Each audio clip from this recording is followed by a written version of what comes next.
નમસ્કાર દર્શક મિત્રો, નેક્સસ ન્યૂઝમાં આપનું સ્વાગત છે। ભારતીય જનતા પાર્ટી સરકાર પર આકરા પ્રહાર કરતા ગુજરાત પ્રદેશ કોંગ્રેસ સમિતિના પ્રવક્તા ડૉક્ટર હિરેન બેંકરે જણાવ્યું હતું કે સુરતના ખાંડ બજાર પાસે રતિ હાઉસના ઈટીપી પ્લાન્ટની ટાંકી સાફ કરવા ઉતરેલ 4 સફાઈ કર્મીઓના ગુંગળાઈ જવાથી કરુણ મોતની ઘટના અત્યંત ગંભીર બાબત છે।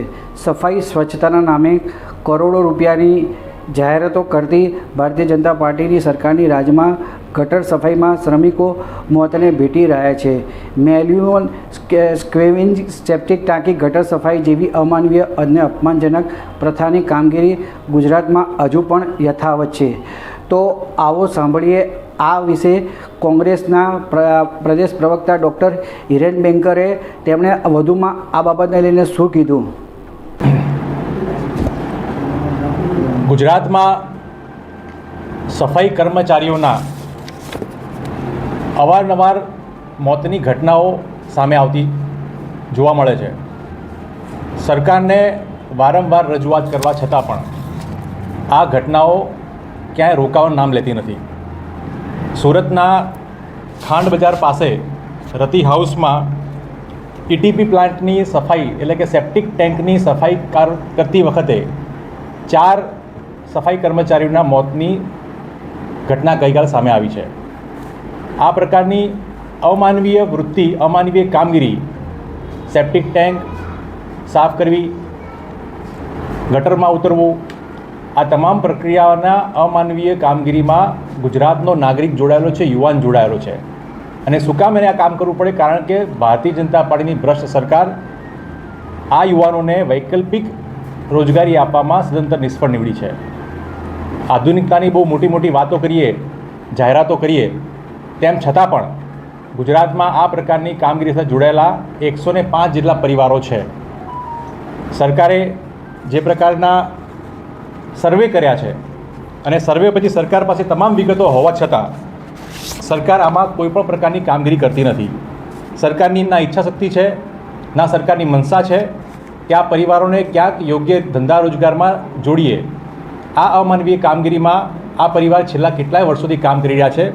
સરકારે મોટા ઉપાડે અલગ અલગ સ્કીમો લાવી, પરંતુ એને ધરાતલ પર ઉતારવામાં નિષ્ફળ નીવડી છે, જેના કારણે આ પ્રકારની ઘટનાઓ જે ગઈકાલે આપણે સુરતમાં જોઈએ, એની પહેલાં આ જ વર્ષમાં મહેસાણામાં 4 લોકો મૃત્યુ પામ્યા। અને એવું નથી કે આ માત્ર ને માત્ર પ્રાઇવેટ સંસ્થાનોમાં થઈ રહ્યું છે। ભૂતકાળમાં ભાવનગરમાં સાલ્ટ એન્ડ મરીન ઇન્સ્ટિટ્યૂટમાં થયું, એસવીએનઆઈટીમાં આપણે જોઈ, નગરપાલિકાઓની ગટર વ્યવસ્થા તંત્ર સાફ કરવામાં પણ મોત જોયા। એટલે સરકારને તમામ વસ્તુઓ ખબર હોવા છતાં આધુનિકતાની મોટી મોટી વાતો કરે, પણ આધુનિક ઇક્વિપમેન્ટ, સેફ્ટી પ્રિકોશન આપવામાં સંપૂર્ણ નિષ્ફળ નીવડી છે। ગુજરાતમાં છેલ્લા 10 વર્ષમાં 73 જેટલા સફાઈ કર્મચારીઓના મોત થયા છે અને ગુજરાત સમગ્ર ભારતમાં સફાઈ કર્મચારીઓના મોતમાં 5મા ક્રમાંકે આવે છે।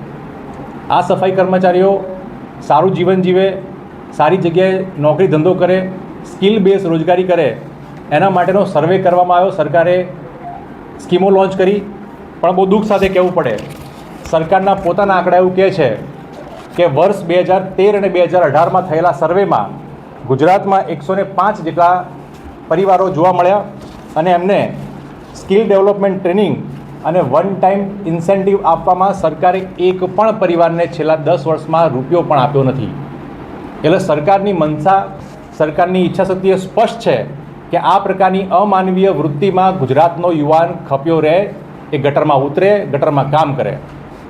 સરકાર જો ઈચ્છે તો આ પરિવારોને આધુનિક કામગીરીમાં, સ્કિલ ડેવલપમેન્ટમાં એને કામગીરી આપીને વૈકલ્પિક રોજગારીમાં આગળ ધકેલી શકી હોત, પરંતુ સરકારની જે પ્રકારની મનસા છે, એની કામગીરી છે, એમાં સ્પષ્ટ દેખાડે છે કે સમગ્ર ભારતમાં 58,000 જેટલા લોકો આ પરિવારો જોડાયા છે, જેમાં ગુજરાતમાં 105 પરિવાર છે। 2020થી લઈને 2026 સુધી 5 વર્ષમાં આ પરિવારને એક પણ રૂપિયો આપવામાં નથી આવ્યો, એક પણ સ્કિલ બેઝ ટેકનોલોજીની એની ટ્રેનિંગ નથી આપવામાં આવી, જેથી કરીને ના છૂટકે આ પરિવારોએ આ મહેલું ઉપાડવાની, સેપ્ટિક ટેન્ક સાફ કરવાની, ગટરમાં ઉતરવાની આજે આ 21મી સદીમાં એમને જરૂર પડી રહી છે।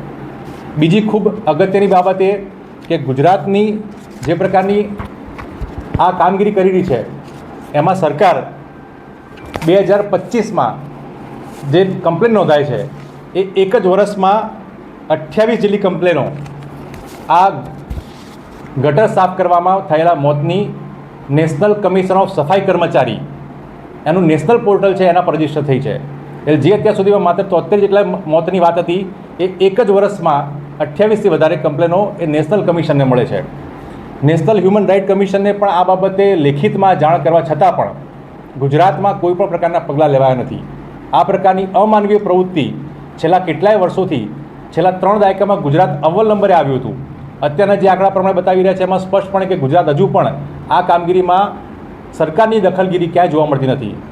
1/5/2023ના હાઈકોર્ટના ચુકાદા પ્રમાણે જો કોઈ વ્યક્તિ આ કામગીરી કરાવડાવે તો નગરપાલિકામાં હોય તો ચીફ ઓફિસર, ગ્રામ પંચાયતમાં તો તલાટી સરપંચને, અને જો મહાનગરપાલિકાના વિસ્તારમાં ઘટના બનતી હોય તો કમિશનરશ્રીને જવાબદાર ઠેરીને એની પર કાર્યવાહી કરવી જોઈએ.